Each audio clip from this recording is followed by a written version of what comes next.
সাধারণ মানুষের বিভিন্ন দাবিকে সামনে রেখে বুধবার দেশজুড়ে সাধারণ ধর্মঘট বামেদের।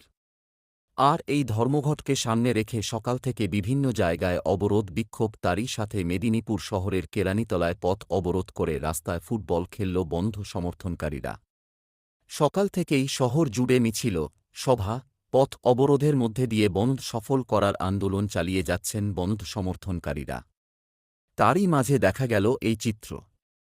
কেরানীতলায় রাস্তা অবরোধ করে একদিকে চলল বন্ধের সমর্থনে স্লোগান, তারই সাথে রাস্তাতেই ফুটবল নিয়ে খেলতে দেখা গেল বাম কর্মী সমর্থকদের।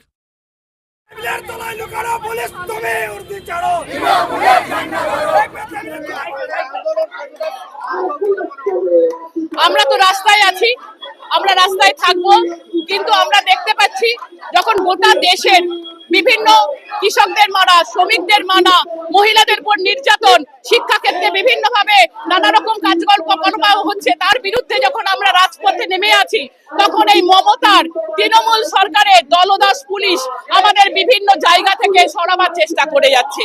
কিন্তু আমরাও সেখান থেকে আমরা সরতে নারাজ। সেখানে আমরা আপনারা হয়তো জানেন যে সকালবেলায় আমাদের বিভিন্ন নেতৃত্ব, গণসংগঠনের নেতৃত্বদেরকে অলরেডি গ্রেপ্তার করে নিয়েছে।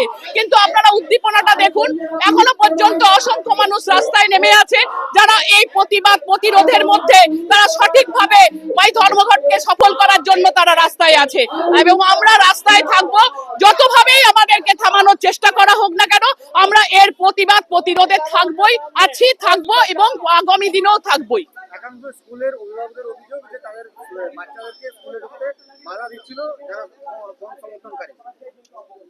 বাধা দেওয়া হয়নি, তাদেরকে বোঝানো হচ্ছিল যে আজকে এই ছাত্রছাত্রীদের আগামী দিনে স্কুলগুলো বন্ধ হয়ে যাবে, কলেজের গেটটা বন্ধ হয়ে যাবে, সেই সমস্তগুলোর জন্যই আজকে এই প্রতিবাদ আন্দোলন করা হচ্ছে। তাদেরকে বোঝানো হচ্ছিল কিছু মানুষ তো থাকবে যারা কিনা এইরকম সাধারণ উল্টো কথাবার্তা মন্তব্য করবেই, সেগুলো নিয়ে বিষয় নয়। আমরা শিক্ষার স্বার্থের জন্য, ছাত্রদের স্বার্থের জন্য আমরা বিভিন্ন স্কুল বিদ্যালয়ের গেটে দাঁড়িয়ে তাদের বোঝানোর চেষ্টা করেছি, কোনো তাদেরকে বাধা দেওয়া হয়নি। পরবর্তী সময়ে রাজ্যের প্রশাসন, রাজ্যের মুখ্যমন্ত্রী নবান্নে বসে ঘোষণা করেছেন এই সমস্ত পুলিশ কর্মীদের পদোন্নতির জন্য, তাদের দিয়ে দেওয়ার জন্য নয়, তাদের মহার্ঘ ভাতা দেওয়ার জন্য নয়, তাদেরকে সাম্মানিক দেওয়ার জন্য